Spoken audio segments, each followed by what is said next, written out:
America ভাবতেও পারেনি যে ইরান যুদ্ধ এমন একটা জায়গায় পৌঁছাবে যেখানে হরমুজ প্রণালীর নিরাপত্তা থাকবে না এবং তার উপর যে ইরানের নিয়ন্ত্রণ কর্তৃত্ব সেটা সম্ভবত সামনে আসবে না। এখন সেটাই কিন্তু হয়েছে। ইরান খুব কৌশলে হরমুজ প্রণালীর উপর চাপ বাড়িয়েছে। হরমুজ প্রণালীর উপর চাপ বাড়ানোর সাথে সাথে মধ্যপ্রাচ্য বলতে গেলে অচল হয়ে যাবে। আর মধ্যপ্রাচ্যের তেলের সব চ্যানেলটাই বলতে গেলে হরমুজ প্রণালী।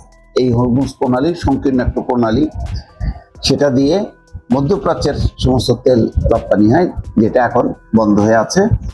এবং ইরান ক্রমাগতভাবে হুমকি দিয়েছে যে হরমুজ প্রণালীর যেই সেখানে সমুদ্রের নিচে তারা মাইন পুঁতেছে, প্রয়োজনে সেই মাইন তারা বিস্ফোরণ করবে। ইতিমধ্যে গতকালকে যে খবর যে ভারতগামী গুজরাট বন্দরের দিকে যাওয়ার একটি থাই তেলের ট্যাঙ্কার বা জাহাজে হামলা হয়েছে এবং সেটা আগুন ধরে গেছে। 3টা জাহাজের উপর হামলা হয়েছে, এমন একটাতে আগুন ধরে গেছে।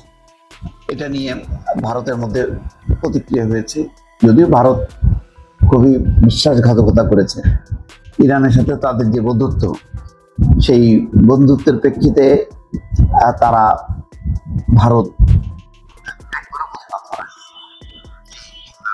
মানে ইরানের উপর হামলার ব্যাপারে, এমনকি ভারতীয় নৌবাহিনীর সাথে যৌথ মহড়ায় অংশ নিতে এসেছিল যে অতিথি হিসাবে ইরানের যে যুদ্ধ জাহাজ, সেই যুদ্ধ জাহাজটা ক্ষেপণাস্ত্রের আঘাতে সেটা সমুদ্রে ডুবিয়ে দেয় আমেরিকা, এবং সেখানে প্রায় 89 জন নাবিক নিহত হয়, আহত হয়েছে 30 জনের উপর। এই ঘটনায়ও ভারত তীব্র কোনো প্রতিক্রিয়া জানায়নি, কিন্তু কালকে দেখলাম যে সাথে সাথে তারা প্রতিক্রিয়া জানিয়েছে। এখন হরমুজ প্রণালী ঘিরে হামলা বেড়েছে, যেটা ইরান খুব টেকনিক্যালি মধ্যপ্রাচ্যের উপর চাপ তৈরি করার মধ্য দিয়ে কার্যত ট্রাম্পকে চ্যালেঞ্জ জানানো যে আমরা হরমুজ প্রণালী বন্ধ করে দিলাম। আর এই হরমুজ প্রণালী বন্ধ হলে আমেরিকার যেই সামরিক শ্রেষ্ঠত্ব, আমেরিকার উপর যেই নিরাপত্তা নির্ভরশীলতা, সেটা নিশ্চয়ই কমে যাবে, এবং সেটাই ঘটছে।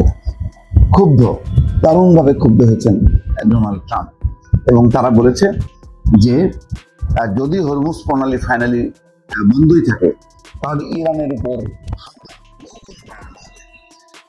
হরমুজ প্রণালী বন্ধ করা হলে ইরানে হামলা আরো জোরদার করা হবে বলে হুমকি দিয়েছেন মার্কিন প্রেসিডেন্ট ডোনাল্ড ট্রাম্প। যুক্তরাষ্ট্র এবং ইসরায়েল হামলা না থামালে জ্বালানি পরিবহনে বিশ্বের অন্যতম গুরুত্বপূর্ণ জলপথ হরমুজ প্রণালী বন্ধের ঘোষণা দিয়েছে ইরান, যে তারা যদি হামলা বন্ধ না করে তাহলে হরমুজ প্রণালী বন্ধ হয়ে যাবে।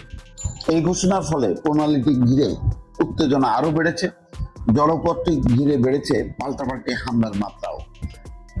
এতে করে বিশ্বে ইতিমধ্যে অস্থিতিশীল থাকা জ্বালানি তেলের বাজার এবং শেয়ার বাজার আরো নড়বড়ে হয়ে পড়ার আশঙ্কা তৈরি হয়েছে। এখন মধ্যপ্রাচ্য জুড়ে 13টি বাণিজ্যিক জাহাজে হামলা হয়েছে। এখন লক্ষ্য হচ্ছে হরমুজ প্রণালী। হরমুজ প্রণালীতে হামলা 3টি বাণিজ্যিক জাহাজে। ইরানের 16 মাইন স্থাপনকারী নৌযান ধ্বংস যুক্তরাষ্ট্রের। তো এখন চলছে এই উত্তেজনা হরমুজ প্রণালীর নিয়ন্ত্রণ নিয়ে। এখন এটা কেন্দ্রীভূত হয়েছে, ফাইনালি যদি ইরান এটা ক্যাপচার করে, ইরানের হুমকিতে যদি হরমুজ প্রণালী বন্ধ হয়ে যায়, তাহলে কিন্তু আমেরিকা উল্টা চাপের মধ্যে পড়বে। ফলে খুব তাড়াতাড়ি যুদ্ধ শেষ হচ্ছে এরকম কোনো সম্ভাবনা এটা আপাতত থাকছে না।